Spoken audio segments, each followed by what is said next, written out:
cast sewage down the river. Please, please stay out the river. It was the story of the summer. Look at this. Sewage seeping into our rivers and polluting our clean spaces. Pollution from a pumping station killed at least 1,000 fish. Pollution warnings are in place for dozens of beaches in England and Wales after untreated sewage was discharged into the sea. But while human waste is threatening our health and harming wildlife, there's something else lurking in the water. What a sad sight to see. Farming has intensified to meet our demand for cheap food. But more food means more muck. We investigate if farmers are following the rules and if those who should be checking are doing their job. Quite simply, if it carries on as it is now, that river ecosystem will just collapse.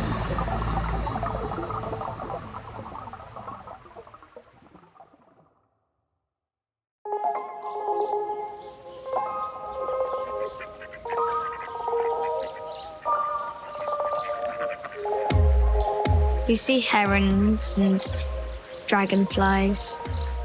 You see lots of little fish like in the shallow parts, and then sometimes you'll see like a salmon jumping out the water.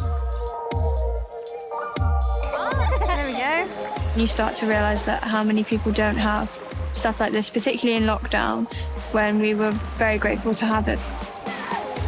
These school friends have made the most of a record-breaking summer, like thousands of others.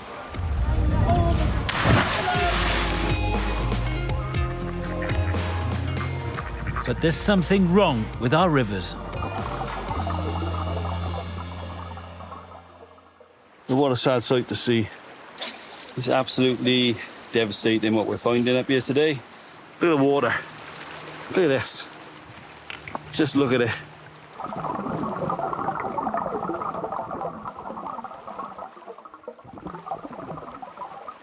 This is algae. It's taking over our rivers and waterways. Now, when human and animal waste gets into a river, not only is it bad for our health, it's also full of nutrients like phosphate, which act like a kind of superfood for the algae.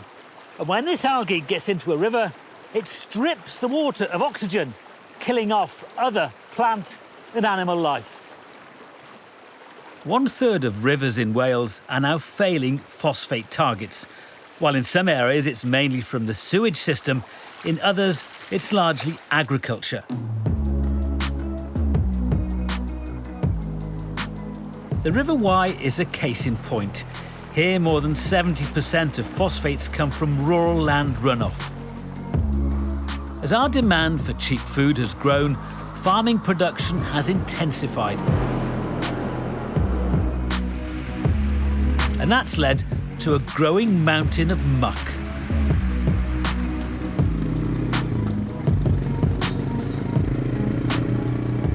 I'm Gemma Price, I'm 22 and I've lived on this farm all my life. Me and my sisters would always help with the jobs, even when we were younger, we'd always be out in amongst it. And it's always just been something I knew that I would want to do, which is why I think I'm still here now and I'm wanting to carry on the farm. Gemma works on her family farm next to one of the rivers that feeds into the Wye. Along with her dad, Gwyn, they raise cows, sheep and chickens. All right, Chugs. Feeding them keeps Gwyn busy, as does dealing with a mountain of manure. Chug. That muck is gathered underneath this barn. So what happens to it then? Some of the manure is collected in there, but there's always a bit of runoff. Where does it go? See this trench here? Yeah. Down that trench there, down through the grid there. Okay. There's a manhole there. There's a sump. The storage tank holds about 3,000 gallons. Can you see that little bit of chicken muck floating on top of the water? In about, a month to 6 weeks, that'll want emptying again. This muck is full of phosphates, vital for growing the crops we need. It goes by tanker, right, sucked out by tanker. Actually, it'll go up on that dry hill up there. It's dry, it's as dry as a cork. There's no land drains, there's no nothing. And we have the right, we have a license to spread there. The Prices can't see how muck could be getting into our rivers when there are so many rules and regulations governing how farmers like them can safely use it. We're just down the valley from the Prices farm, and this is the River Eithne, which runs eventually into the River Wye itself. Well, we've tested the water here for phosphates, and as expected, phosphate levels in this actual tributary are very low.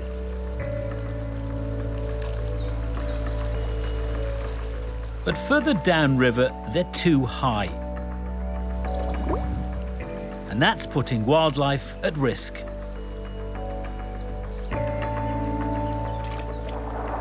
Otters have thrived in parts of the Wye, along with many other rare species. It's one of the most protected rivers in Britain because of this rich wildlife. All of our rivers in Wales are now at risk from extinction for salmon and sea trout. Gail Davies-Walsh has over 20 years' experience in the water industry. Thankfully, all the floats are starting to pick up again. She says that farming and sewage are having a combined effect. It's much more than the direct species and habitats within the river. So our river is the source of drinking water. It's used by farmers as crop irrigation. It's used to feed cattle. You know, we've just reached a point really where our rivers cannot cope anymore with how they're being used and what we're putting into them.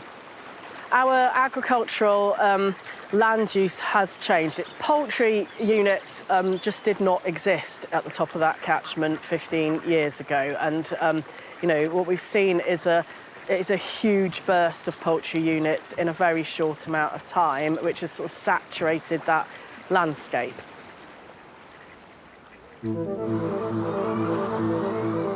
There are startling figures on the number of intensive poultry farms that have sprung up. Powys Council only started keeping records from 2018. But we've discovered the rapid growth in intensive farming started a decade earlier. Since 2008, planning permission has been granted to dozens of intensive poultry farms and barn extensions every year. Today, there are now more than 300 intensive poultry farms in Powys, with a capacity for 9.6 million chickens. Many believe this rapid expansion is causing pollution in the Wye, but with poor water quality monitoring across the UK, there's currently no evidence of a direct link.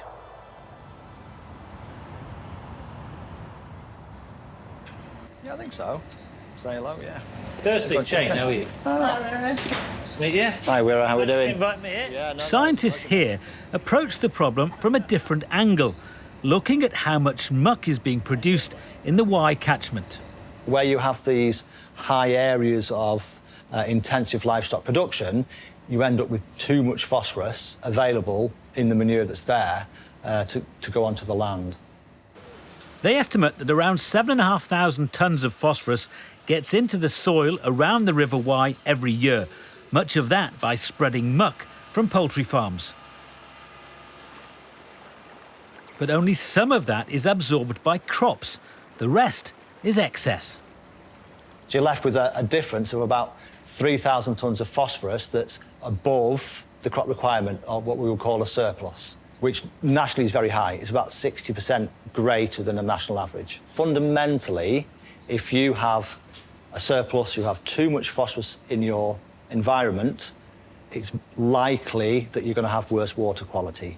I mean, the data shows quite clearly there are parts of the catchment where soil phosphorus levels are already high enough, if not even a little bit too high. So those areas do not need phosphorus input at the moment. They do not need muck spreading? No, they don't need any phosphorus input. They don't need muck or fertiliser or any phosphorus inputs. Scientists here are clear. To start fixing the problem, muck spreading should be stopped completely in some parts of the Wye.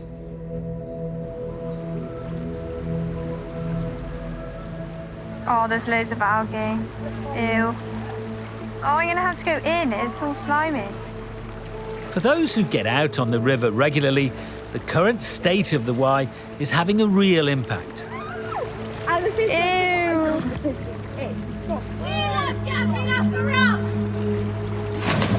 We were swimming and like jumping off the rock and stuff when everything looked okay.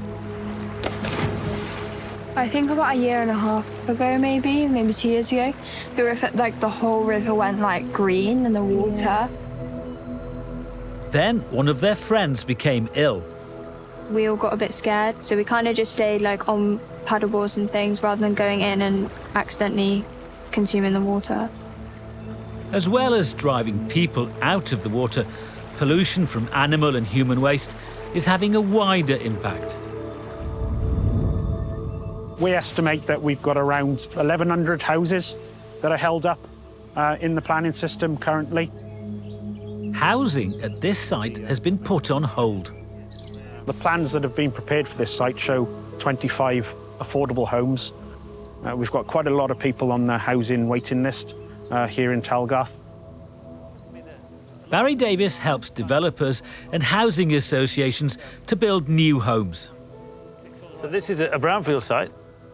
What is holding this development back right now?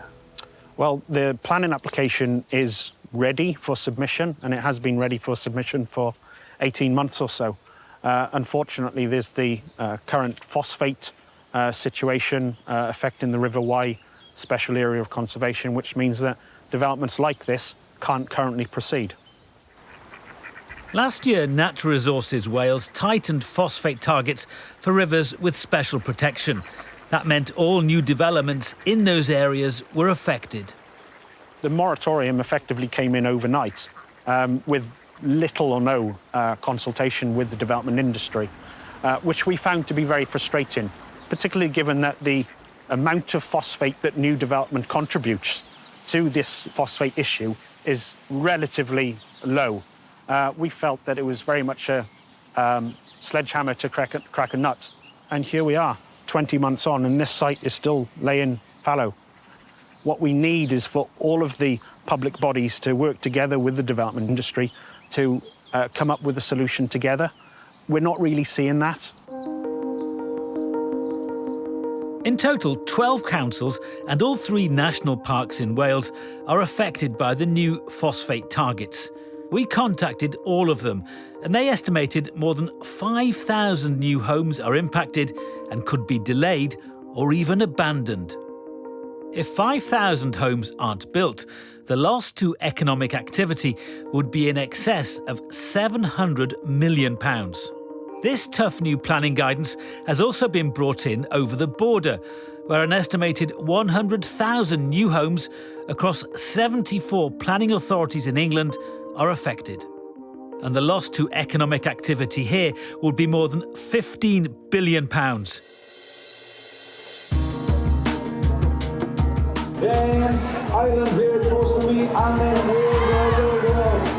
And it's become a hot political topic. The Royal Welsh Show in Builth Wells is a major event on farmers' calendars. One of the big talking points is the ban on building in rural communities.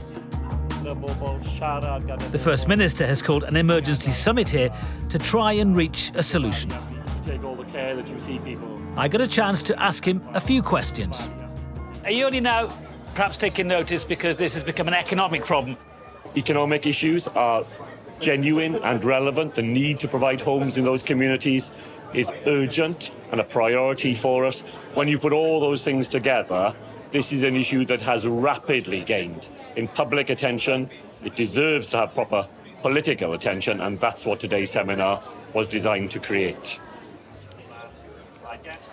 Well, that's the First Minister recognising the scale of this problem, that perhaps some rivers like the Wye haven't been this badly polluted for years. But the big question now is, yes, to identify who's responsible for it, but also to do something about it.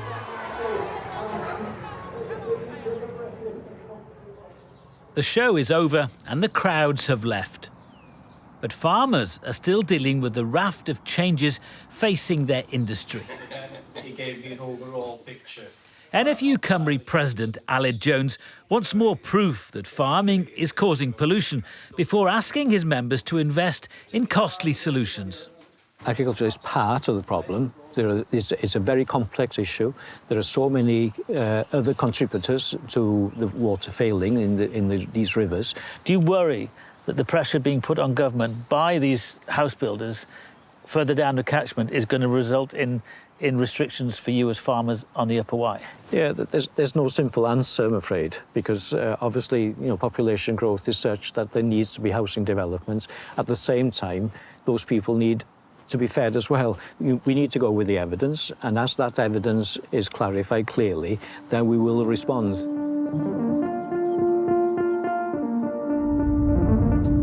It certainly seems to be on the agenda, but could authorities work more closely with farmers to find answers? In another part of the UK, they've been doing just this. It can, of course, take years to completely turn around a polluted river. But here on the west coast of Scotland, locals and Scottish environment officials say that benefits are already being felt on beaches like this one because of the work they're doing with farmers on the River Aire.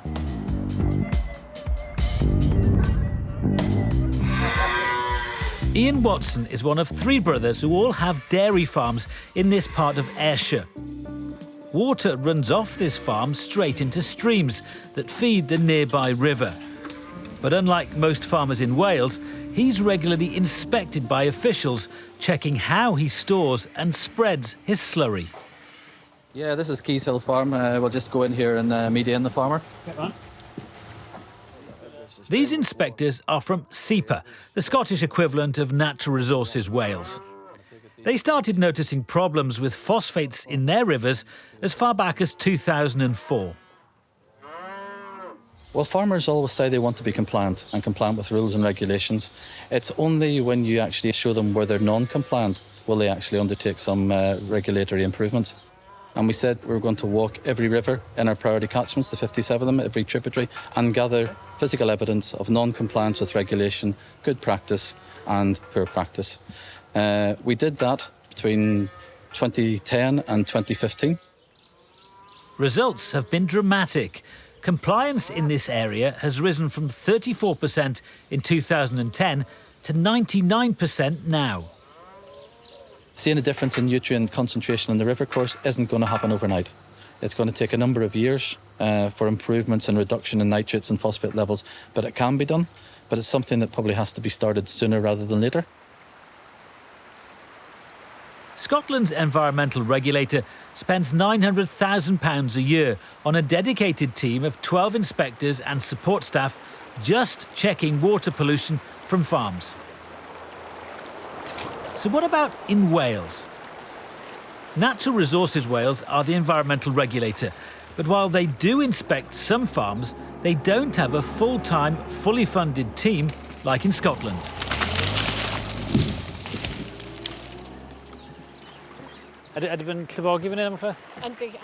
In charge of water quality at NRW is Sian Williams. We know there are problem areas in the Wyre catchment. Yeah. Have you done what the Scots are doing? So what we've done a lot is targeting different kinds of farms. So we had a dairy project that we ran for a couple of years, which we're now looking at how we can evolve that dairy project into looking at different catchments and looking more around nutrients and phosphates as well. It is key. Having people on the ground to deliver is so important. And as I said, that's why we're looking into not just external funded programmes that are temporary, but we're also looking at our baseline funding with Welsh Government. I mean, because your budgets have gone down by a third, I think, since inception. Does it sometimes come down to resources? We would like to do more. We will do more. And, you know, we can work with others as well. The Welsh Government has been phasing in new laws to tackle water pollution from farms and is currently talking to NRW about resources. NRW told us they have yet to receive any funding to enforce those new rules. This is a simple solution around investment and funding into that. You know, Scottish Government have invested in that and we need to look at how we can achieve that in Wales. We can put in as much change in policy and legislation as we like. It is only as good as the strength of our regulation and enforcement against that policy.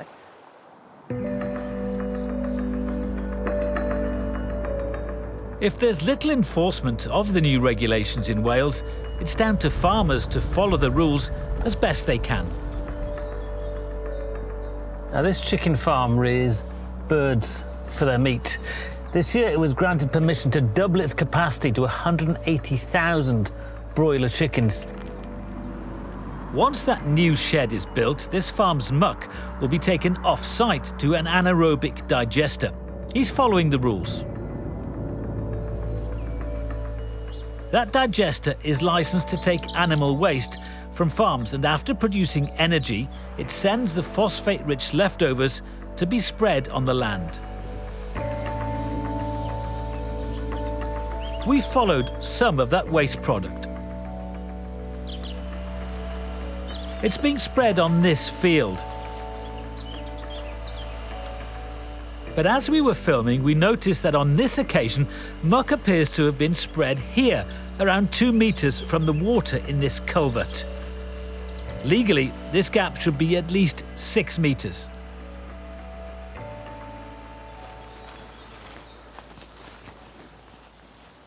I took a walk in the field a few months later. It's been a bumper summer. Crops have been planted, harvested and taken away already. And over there is the culvert that runs down the edge of the field, and it finishes just over here.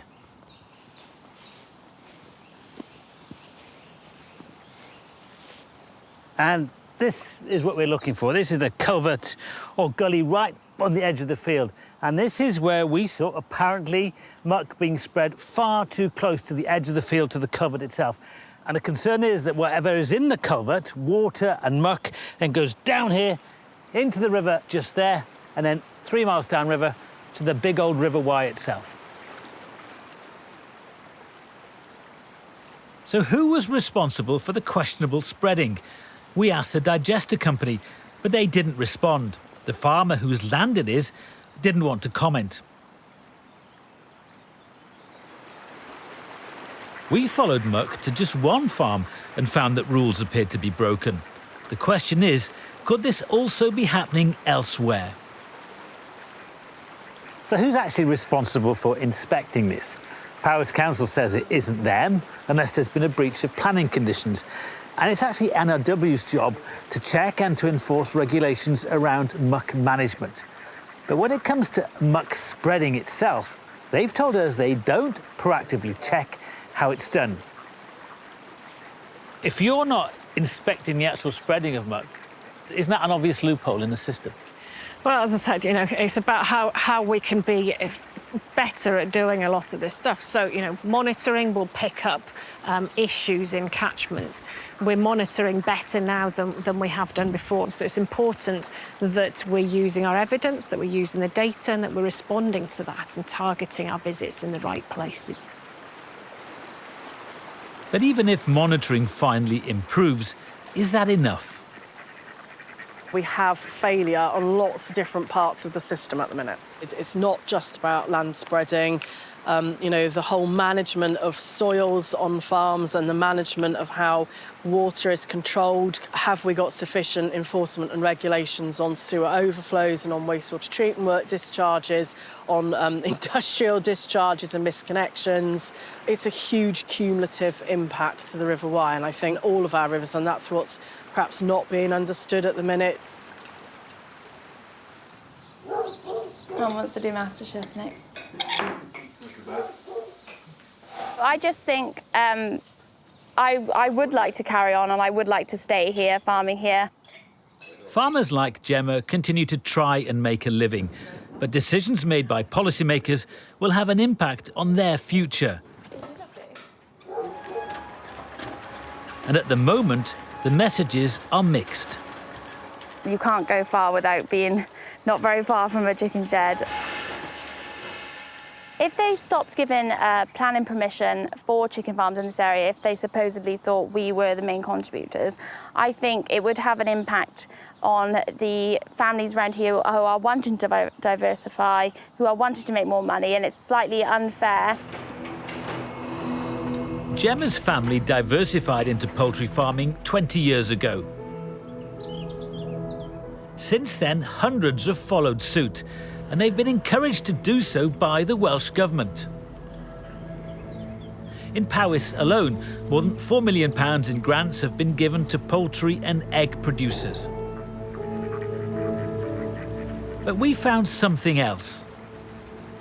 While one arm of Welsh Government was handing out grants to chicken farmers, another, the Planning Directorate, was writing to councils, warning them to fully consider the impact of intensive agriculture, like chicken farming, on the environment. This letter sent to Welsh councils in 2018 is clear. It says they should be fully aware of the cumulative impact of too many intensive farms in one area. The Labour-led Welsh Government has made much of its plan for a greener Wales. But amid all the targets and regulations, is there an effective plan to support farmers and to protect our rivers?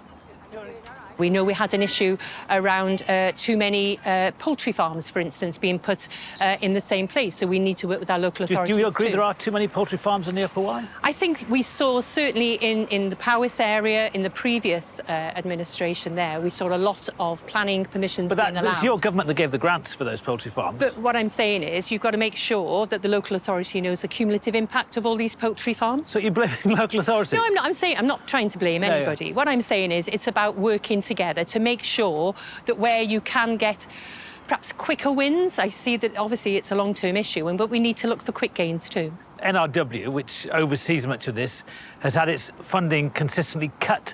If nobody's policing things like muck spreading, are you prepared to tell farmers that they can't spread muck on their land because there's too much phosphate in the river already? Well, we have to look at the regulations. We have to look at the individual farmings. And one of the things that we're bringing forward in relation to delaying the one regulation is a licensing scheme. Now, if a farmer wants to apply for a licensing scheme and we think that it's not pertinent for that farm, we can do that. But that's from here going forward. I mean, a lot of this is legacy phosphorus. That is part of the problem. We are where we are now, and if that's part of it, obviously we can look at it. Do you take responsibility for what's happening to our rivers? Well, of course, I'm part of the solution, just as other people are. We all have to take responsibility, each and every one of us. The scale of the problem is daunting. There's a sewage as well as a slurry problem to fix. So is there still time for the Wye and other iconic Welsh rivers to be saved? Yes, it is salvageable, but it is going to take a huge amount of working together, and it's going to require all of those sectors to play their part in this. And you know, what we see at the moment is actually quite a lot of delays in that happening, and we cannot wait any longer. Quite simply, if it carries on as it is now, that river ecosystem will just collapse.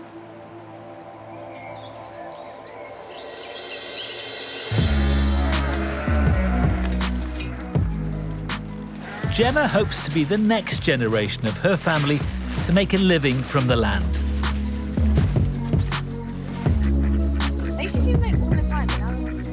And the friends hope that they once again will be able to get out on the water.